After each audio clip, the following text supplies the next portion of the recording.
จากเพดานรถตู้ที่เราจะเอามาทำรถนอนโสมๆแบบนี้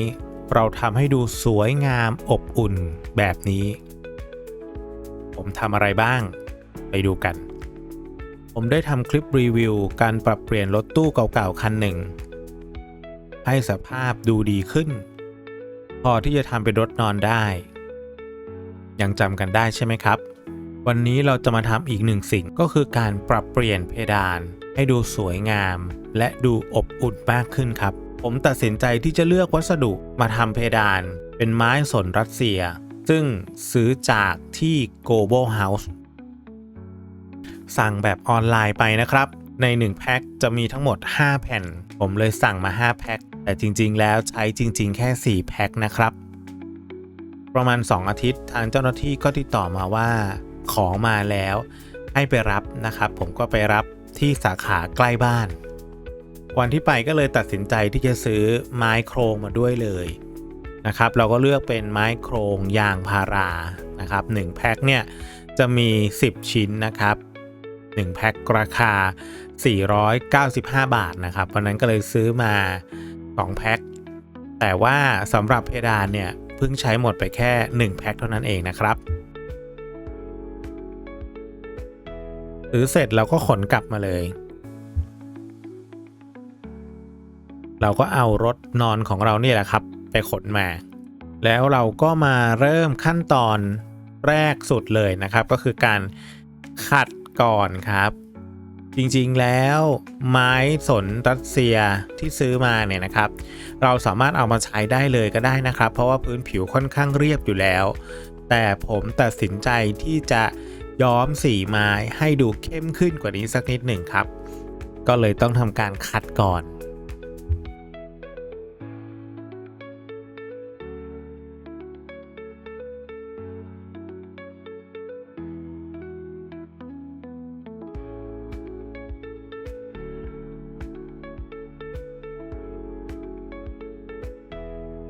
สีย้อมไม้ที่เราจะใช้กันนะครับผมเลือกเป็นของ TOA Wood Stain นะครับตอนซื้อนะครับพนักงานก็แนะนำตัวทินเนอร์ที่ใช้สำหรับผสมสีย้อมไม้อันนี้โดยเฉพาะมาให้เลยนะครับก็จะเป็นตัวนี้นะผมก็ทำการผสมนะครับในอัตราสีย้อมไม้5ส่วนนะครับทินเนอร์1ส่วนเราลองคนดูเองได้นะอย่าให้มันข้นเกินไปนะครับในส่วนของการทาผมจะใช้วิธีการเอาผ้านะครับชุบสีย้อมไม้นะครับทาแล้วก็จะมีผ้าผืนใหญ่อีกผืนหนึ่งเนี่ยในการซับสีย้อมไม้ที่มันจะดูชุ่มเกินไปเนี่ยให้ออกมาด้วยนะครับเพราะว่าไม่อย่างนั้นนะครับไม้ที่โดนสีย้อมไม้เยอะเกินไปเนี่ยสีมันจะเข้มกว่าส่วนอื่นเยอะครับผม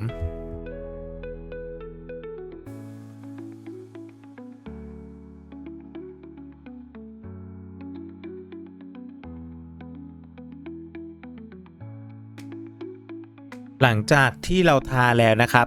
จะต้องทิ้งไม้เอาไว้เนี่ยประมาณ1วันในระหว่างที่เรารอสีย้อมไม้แห้งนะครับผมก็เลยมาทำการตัดไม้โครงเพื่อจะเอามาทำโครงก่อนที่เราจะกรุเพดาน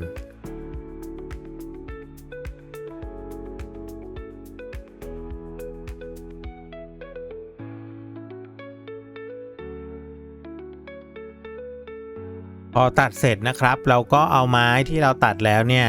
มาทำการยึดติดเข้ากับเพดานนะครับ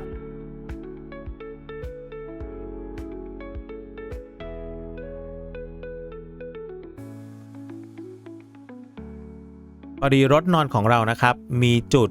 เชื่อมสำหรับยึดโครงหลังคาอันเก่าอยู่นะครับผมก็เลยจะใช้วิธีการเอาไม้ตัดเป็นชิ้นเล็กๆนะครับแล้วก็สอดเข้าไปนะครับในช่องนั้นแล้วก็ยึดไม้โครงที่เราตัดเอาไว้เนี่ยเข้าไปกับช่องที่ใช้ยึดหลังคาเก่าเลยนะครับ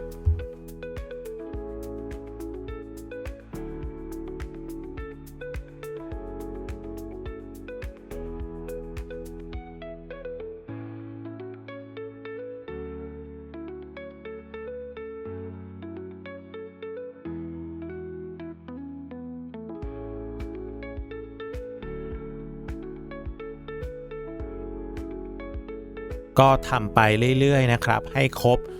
ทุกคานด้านขวางเลย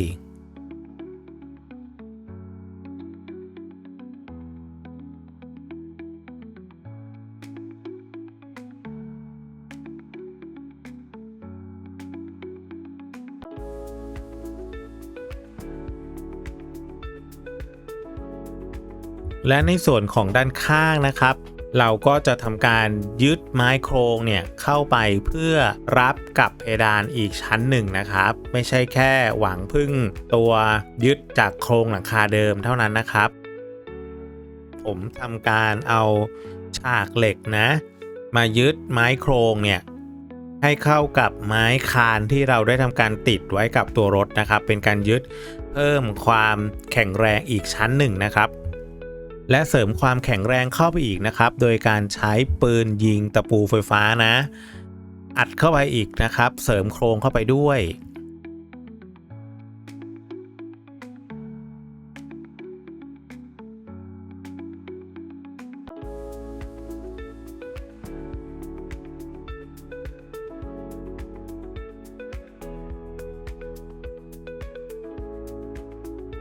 ขั้นตอนถัดไปครับเราก็จะมาทำการร้อยสายไฟนะครับโดยการวางสายไฟไว้ตามจุดที่เราต้องการจะต่อระบบไฟให้แสงสว่างนะครับเดินสายไฟสำหรับติดปลั๊กไฟในอนาคตไว้ด้วยนะครับเพราะว่าสายที่เราจะต้องร้อยข้ามฝั่งมาเนี่ยจะร้อยผ่านทางเพดานมาเลยนะครับหลังจากโครงเพดานของเราเรียบร้อยแล้วนะครับผมก็จะมาทดสอบไฟที่ซื้อมานิดหนึ่งนะครับว่าไฟใช้ได้ไหมก่อนที่จะนำไปติดนะ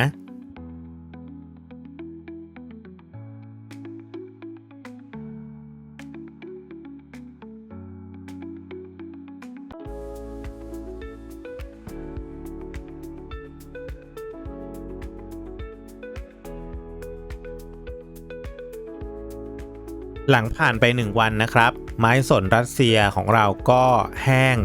พร้อมที่จะนำมา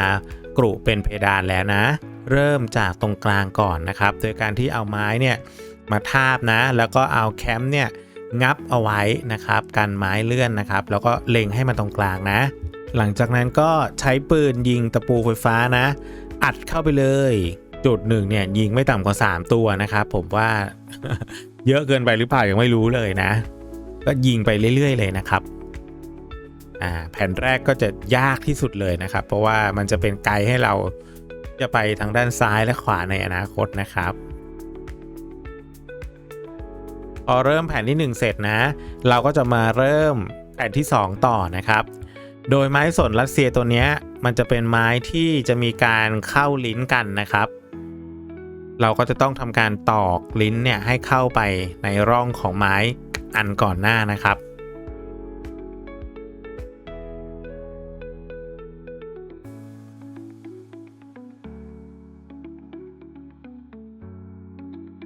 พอมั่นใจว่าแนบสนิทแล้วนะก็ใช้ปืนยิงตะปูไฟฟ้าครับยิงเข้าไปเลย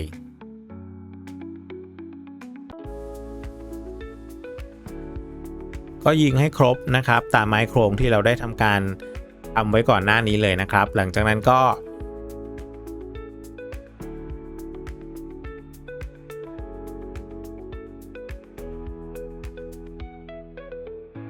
เริ่มแผ่นถัดไปนะครับทำเหมือนเดิมเลยนะก็คือแผ่นถัดไปเนี่ยก็ทำการยัดเข้าไปนะครับในร่องลิ้นของไม้แผ่นก่อนหน้านะครับพอเรากรุไม้แผ่นนะครับไปจนถึงจุดที่เราคิดว่าตรงเนี้ยจะต้องเป็นจุดที่เราติดไฟเพดานนะครับผมก็จะหยุดก่อนนะไม่ได้กรุไปจนเต็มเลยนะครับแล้วมาทำการเจาะรูนะครับเพื่อที่จะเป็นจุดที่ติดไฟเพดานเข้าไปนะเอาแค่ไฟเนี่ยลอดขึ้นไปได้พอนะไม่ต้องเจาะใหญ่มากนะครับ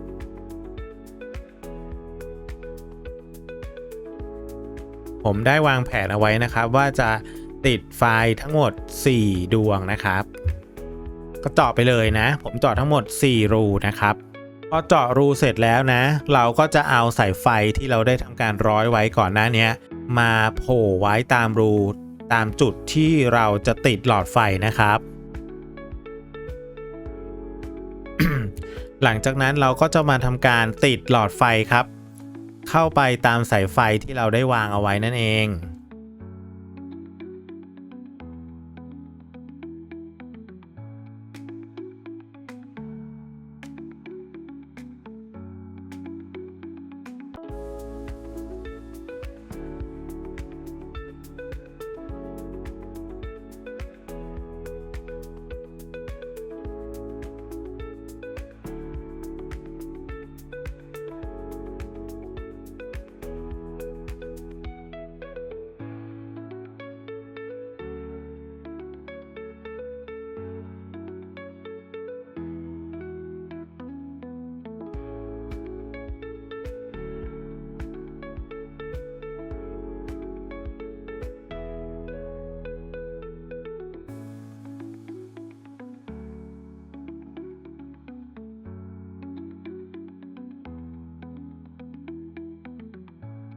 เพื่อความแน่นหนานะครับผมเลยตัดสินใจที่จะบัดกรีนะครับสายไฟที่เชื่อมต่อกับหลอดไฟด้วย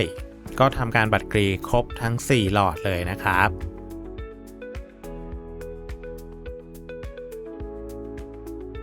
หลังจากบัดกรีเสร็จแล้วนะครับจะต้องพันเทปพันสายไฟอีกรอบหนึ่งนะไม่อย่างนั้นนะครับสายก็มีโอกาสที่จะมากระทบกันแล้วทำให้ไฟช็อตได้นะ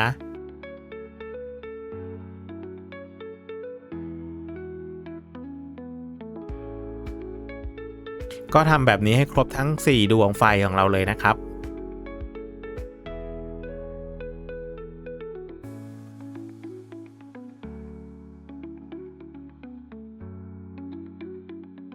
เสร็จแล้วไฟของเราก็จะออกมาหน้าตาเป็นแบบนี้เลยนะครับ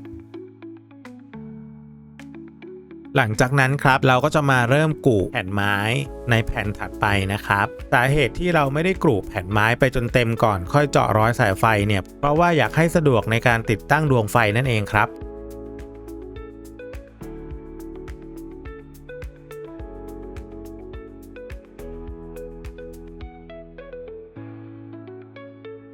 ผมก็จะกรูดต่อจากนั้นไปอีกประมาณ2แผ่นนะทั้งซ้ายและขวาเลยเพราะจุดถัดไปเนี่ยผมได้ทำการวางแผนเอาไว้ว่าจะติดเป็นไฟเส้น LED นะครับ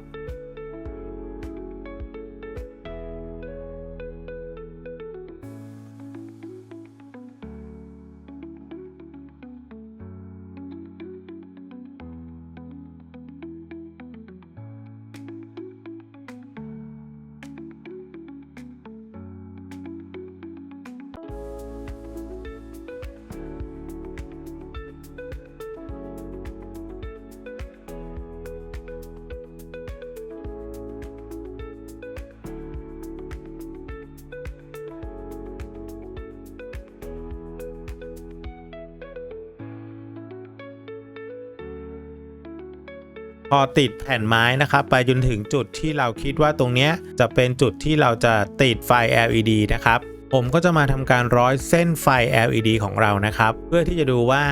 ไฟที่เราซื้อมาเนี่ยความยาวพอหรือเปล่า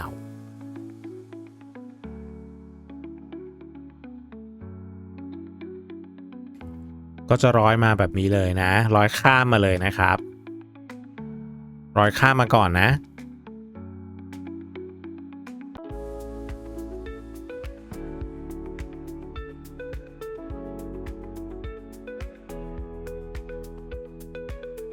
หลังจากนั้นครับผมก็จะเชื่อมสายไฟที่ได้ทำการร้อยเตรียมเอาไว้ในขั้นตอนก่อนหน้านี้นะครับให้เชื่อมกับไฟเส้น LED ของเราครับ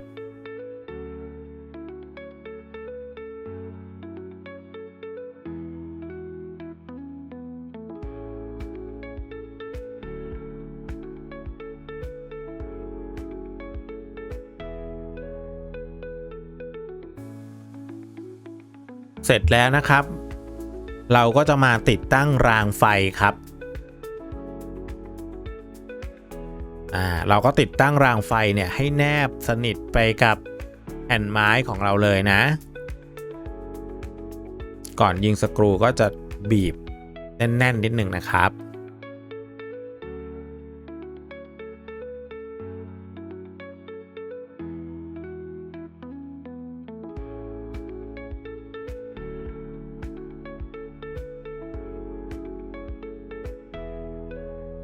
พอติดเรียบร้อยแล้วนะครับผมก็จะทำการเอาไฟเส้น LED เนี่ยใส่เข้าไปในรางไฟนะครับพร้อมกันกับใส่แผ่นพลาสติกนะครับเพื่อปิดรางไฟไปด้วยเลย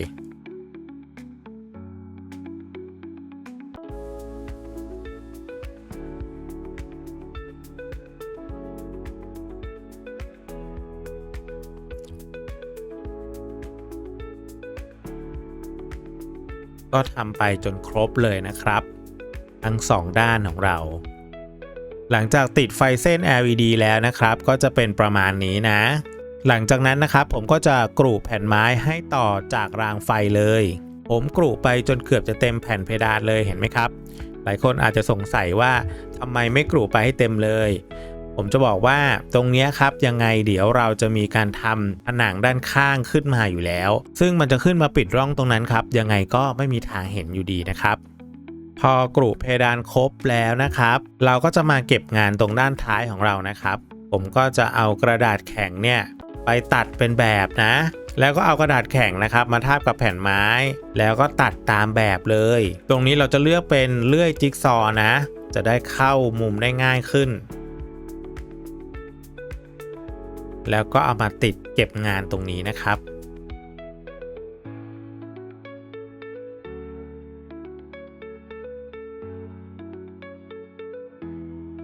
แต่เดี๋ยวยังไงเราจะมีการเก็บสีเพิ่มนะหลังจากเราทำทุกอย่างเสร็จหมดแล้วนะครับ